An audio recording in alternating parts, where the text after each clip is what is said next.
के साथ इन स्थितियों में ये प्रयास होना चाहिए कि हमारा रुपया पूरी दुनिया में ज्यादा एक्सेसिबल भी हो, एक्सेप्टेबल भी हो। एक और ट्रेंड जो बीते कुछ वर्षों में पूरी दुनिया में देखने को मिला है, वो है बहुत ज्यादा आर्थिक विस्तार और बढ़ता हुआ कर्ज। कई देशों का प्राइवेट सेक्टर डेट तो उनकी जीडीपी के 2 गुने तक पहुंच गया है।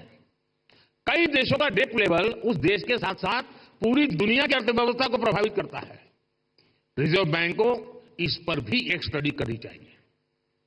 भारत की ग्रोथ के जितने प्रोस्पेक्ट्स और पोटेंशियल है, उसको ध्यान में रखते हुए क्रेडिट की कितनी उपलब्धता होनी चाहिए और उसको कैसे सस्टेनेबल तरीके से मैनेज किया जाना चाहिए, इसे आधुनिक परिप्रेक्ष्य में तय किया जाना बहुत आवश्यक है।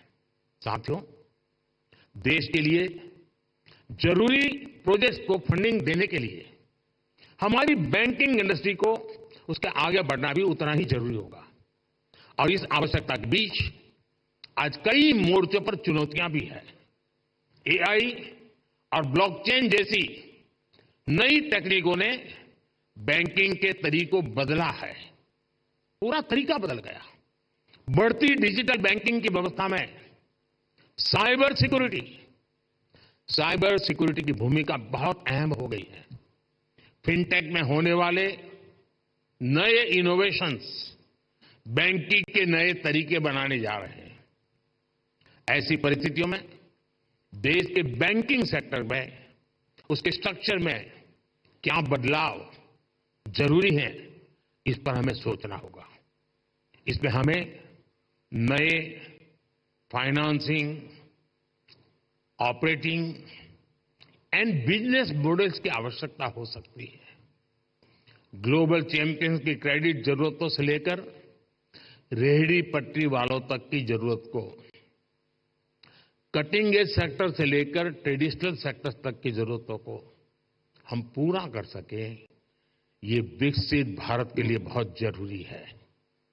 विकसित भारत के बैंकिंग विजन के इस पूरे अध्ययन के लिए रिजर्व बैंक बहुत उपयुक्त संस्था है। आपके ये प्रयास 2047 के विकसित भारत के निर्माण के लिए बहुत अहम होंगे। एक बार फिर आप सबको मेरी बहुत बहुत शुभकामनाएं। धन्यवाद।